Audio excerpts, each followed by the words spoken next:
lessons. So tonight, we're going to be talking about being more than conquerors.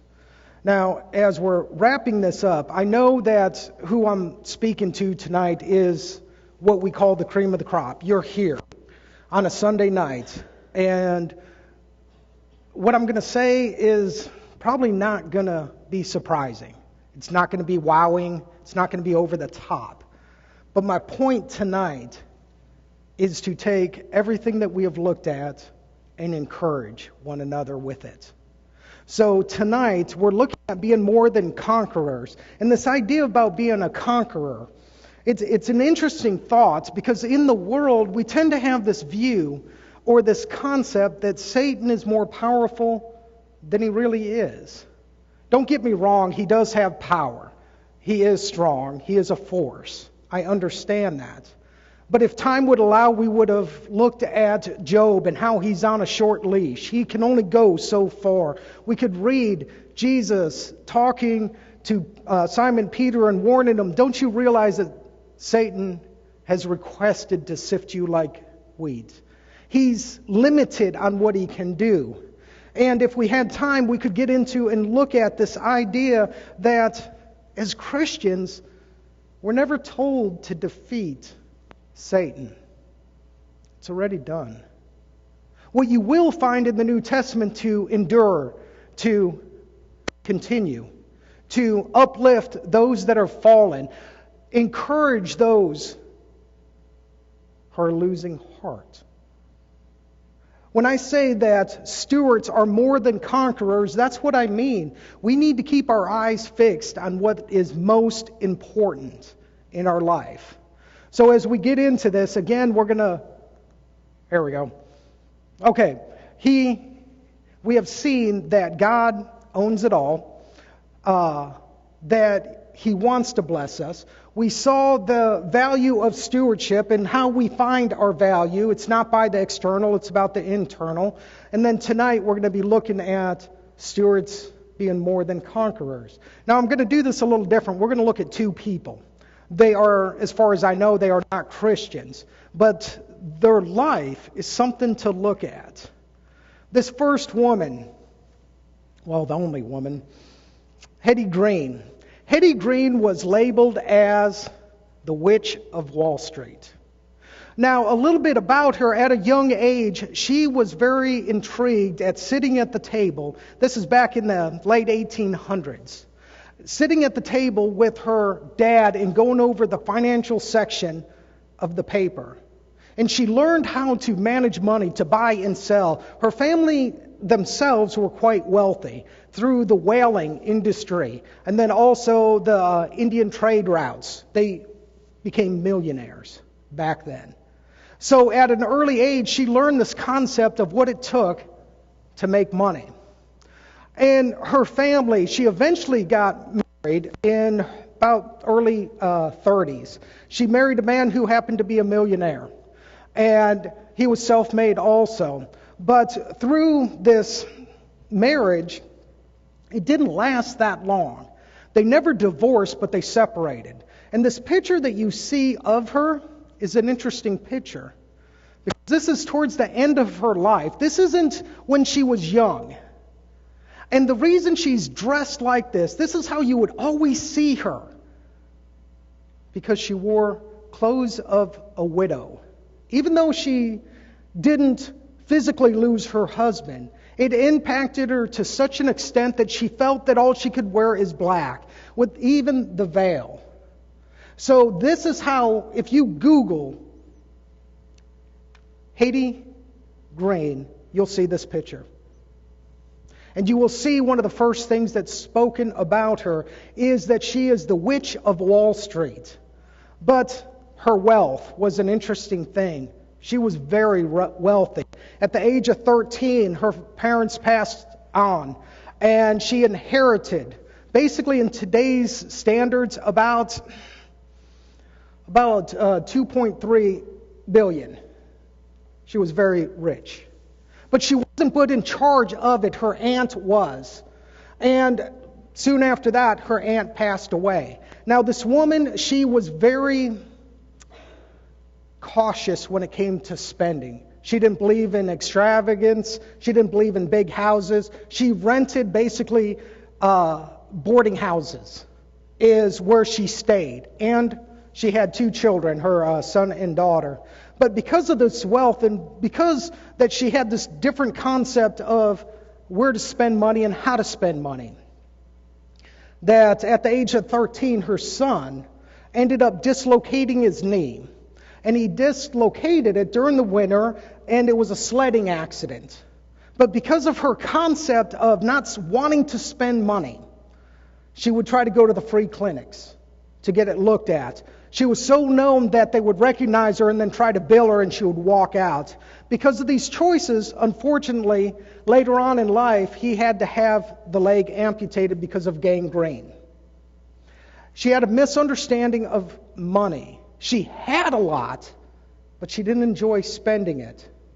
She had a hernia later on in life where she refused to pay $150 to get it fixed. Rather, she would get basically a broomstick and shove it on the protruding part and deal with it. She had a lot of things about her that was quite interesting. Her wealth. She was considered the richest woman of the time. She was so rich that she loaned New York City money to get out of debt multiple times. Wrote a check. Now, her financial concepts of things, she was willing to loan money to many different places. And we'll come back and we'll talk about her a little bit more in a second. So this next guy, Jim Thorpe. Jim Thorpe in the 1912 Olympics. This guy was named Athlete of the Year. He was an amazing man. He was Native American. He played all sports, and he excelled at all of them. So what's interesting, though, is in Stockholm, in the 1912 Olympics, he competed in the I'm going to mess this up. I just had it. Yes, I will go with what you guys said. Thank you. And what that consisted of was basically 5 events. And these 5 events, they consisted of long jump, javelin throw, 200-meter discus throw, and the 1,500-meter. He placed in first in all of them except for the javelin throw. He placed third. He beat everybody by a long margin. His records that he set at this time in 1912 stood for decades. Nobody could come close to him. Now, he also did the decathlon. The decathlon originally was only a 2-day event, covering 10 events. Later, I believe it was in the 1950s, they changed it over to a 3-day event. But in these 10 events, they consisted of the 100-meter, the long jump, the shot put, the high jump, the 400-meter, the 110-meter hurdles, discus throw, pole vaulting, javelin throw, and the 1,500-meter. He placed 16th in that. And he still holds records for different ones that he placed in that one also. But what's interesting about him, he was winning so many goals. He was beating everybody in everything. Now, think of the time, 1912. He's a Native American. How well liked was he? Not very well liked. If you Google him, he will come up with something along the lines of the mismatched shoes. And this is a picture of it. He actually competed with those shoes. Someone stole his shoes because they were so jealous about his capabilities, that he was so good at what he did that another athlete took his shoes right before he competed. And he went to the trash and found these. And you can see in the picture that one shoe so big that he had to wear 2 socks. And he still ran. So, more than conquerors, I'm going to bring these two together. We're going to back up and look at Miss Green. Miss Green, she was named the Witch of Wall Street because of her appearance and because how she didn't like to spend money. What's interesting about her is a few things. When she passed away, she was worth $3.6 billion. She left a portion of it to her children, where they lived beyond the Great Depression and never struggled at all, and they ended up giving quite a bit of it away. But what's interesting about the Witch of Wall Street is this. It takes a lot of digging to find these facts. She was part of the women's rights movements, the suffrage. She believed caring for the women more than anything because of the type of relationships that they could be exposed to was very abusive. She found ways to get them out. She built houses for these women. She constantly donated money, giving it away. When she bailed out New York City multiple times, the interest rate would be so low, she was asked, "Why are you even charging interest?" Her comment was for them to feel like it's not charity. When she loaned money to other people, other financial institutes, other people that were in the same line of work as her, in the idea of making money off of the market, she charged a lot higher rate.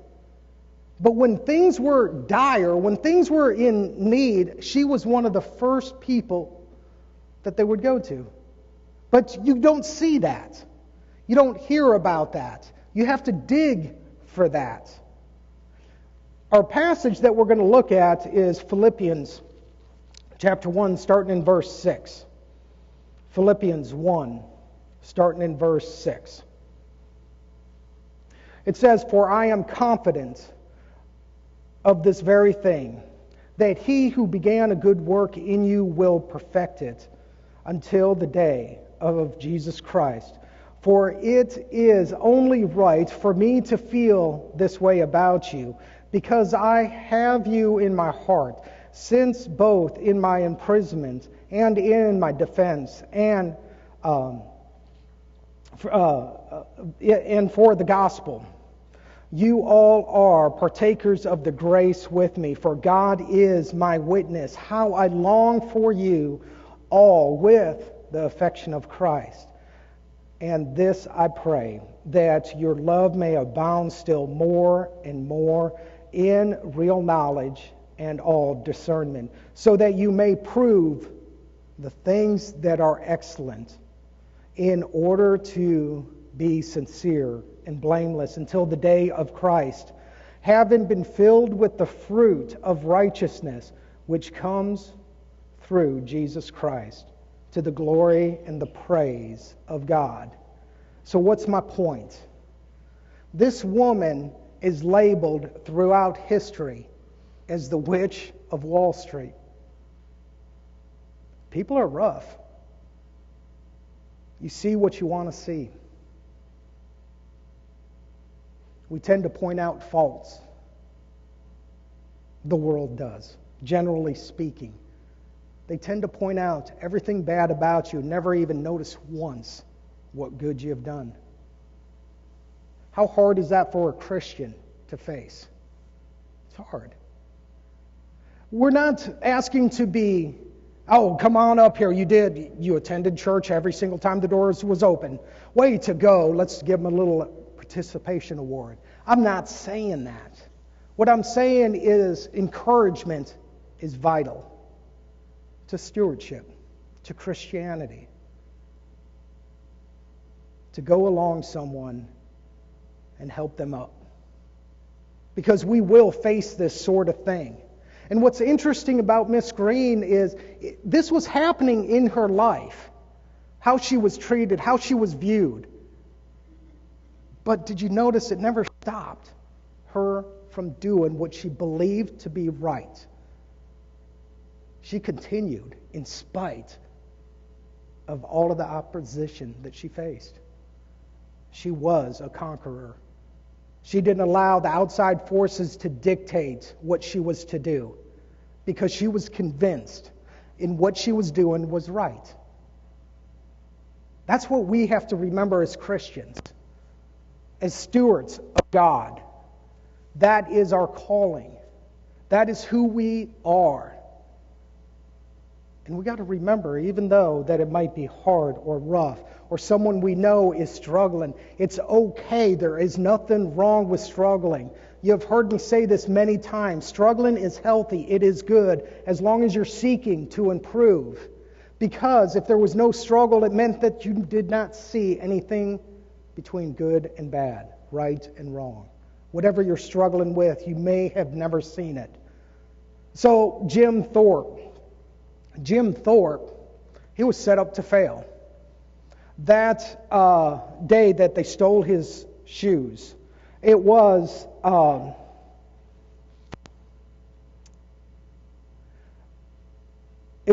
the 10 events that he was doing, the decathlon. And it was right before the 110-meter hurdles that his shoes was stolen.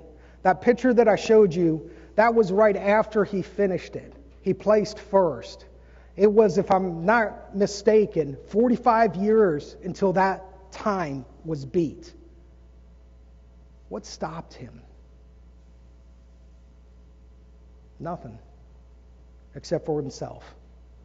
And he did not let the concept of not having the right gear or the right equipment stop him from doing what he knows he can do. He was up against so many things that we will never face today. Being a Native American, back then when he was still living on the reservation, they actually went out and took him and placed him into a halfway house, a boarding house, to Americanize him. They gave him that name of Jim Thorpe to Americanize him. How many things were stacked against him? A lot. But it didn't stop him. Because in his mind, he had it fixed. He had an understanding of his capabilities, and he excelled. Now, in some of the events, he didn't do that hot. But it didn't allow him to get beat up and say, what's the point? He continued regardless of everything that he was going through. He was set up to fail, and yet he still excelled. Our last verse we're going to look at is going to be in Romans chapter 8. In Romans chapter 8, verse 38 and 39. It says, "For I am convinced that neither death nor life, nor angels, nor principalities, nor things present, nor things to come, nor powers, nor heights, nor depth, nor any other created thing will be able to separate us from the love of God, which is in Christ Jesus our Lord." We know that. We know that passage. We know that there's nothing that's going to separate us. We could go to, in 1 Peter, it talks about the idea that our inheritance, our salvation, is protected by God Himself in heaven. Who can take it? No one. We got to keep our eyes fixed on what we want in this life. And it is, I believe very earnestly, we do want to be good Christians. I believe very strongly that we want to be good stewards of what God has entrusted us with. But what we have to remember is we all have bad days, and it's okay. There's nothing wrong in having an off day. The day that you struggle being the one to encourage others. To notice that somebody needs help. It's okay. Because when those days happen to you, that just means somebody else has an opportunity to come up to you, to stand with you, to pray with you, to encourage you, to uplift you, and to get your eyes fixed again on our goal, to be good stewards for God's kingdom. That's what it's all about. And as crazy as this time is right now, School's gearing back up, and they're all over the place on what's going to happen. Is it going to be in person? Is it going to be online? Do the kids have choices? How long does that choice last? And it just keeps going and going and going. I know it's hard, but sometimes we got to just ignore that stuff. Not taking away the severity of it. Not saying that it isn't important. But if we get wrapped up into that, we're going to miss opportunities to help our brothers and sisters. We will. Because we're too busy looking down instead of up. You see, our stewardship, as we started off, it's God owns everything. He wants to bless us. We have value in Him. Not because of what we have, as I said this morning. It's about what you do with what He has entrusted with you. And then tonight, we looked at this idea of don't let the world change you. We live in this world day in, day out. I got it. There's a lot of traps, a lot of pitfalls, a lot of things to be concerned about. But what we must remember as Christians, as stewards, is we're not alone. We have one another, and there's a reason to be there for one another. One of the hardest and one of the biggest lies ever told to us by the world is don't ask for help. I grew up with idioms like this. Stand up on your own 2 feet. Pull yourself up by your own bootstraps. You made the bed, lie in it. That is such a worldly concept. Because if that is true for Christians, what's the point of the cross? What's the point of it? Because that's what the cross is about. Is understanding that you can't do it alone. But we forget about that at times. So what I want to leave with you tonight as we close this out, I want you guys to be thinking about this as I've challenged you. Look at yourself, do some self-evaluation, because we can all improve in one area or another, and that's good. See it, take a hold of it, own it. Doesn't matter what they say about you. It doesn't matter if they try to bring up the negative things about you. It's okay. Because if that person is only looking at your negative things, first off, are they a true friend? Second off, do they understand, if they happen to be a Christian, what it means to be a Christian? Don't let them beat you up to the point of giving up.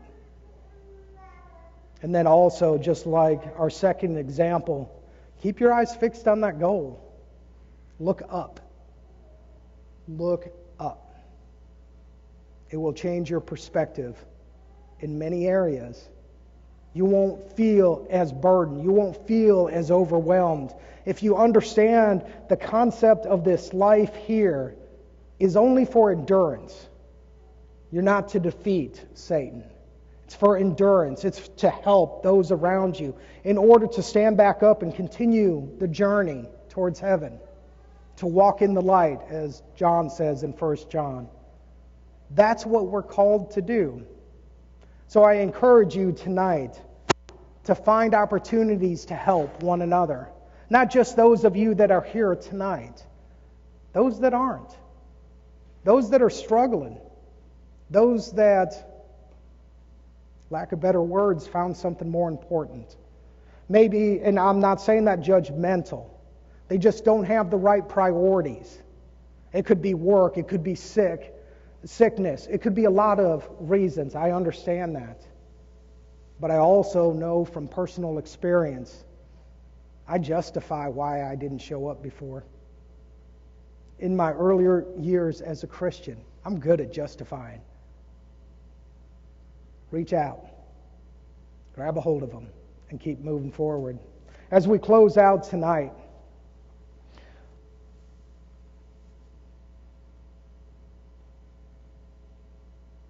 We just need to remember this, that this isn't the worst it's ever going to be. It's going to be okay. This society, our economy, our livelihoods, it's going to be okay. Because if we remember the definition of stewardship that I gave you, the one point at the very first lesson about this idea that what would surprise you, it's 100% dependent upon you. But I just messed that up, guys. What it's about is what you believe of God and how strongly you believe it. We need to continually push that. We need to deepen our understanding, broaden it continuously. If you need help with that and finding ways to broaden your Christianity, your stewardship, to get an understanding of that, we would love to study with you. If you are here and you have never taken Christ on in baptism and you want to study more, we would love the opportunity to study with you. Whatever your needs are, would you please come as we stand and sing?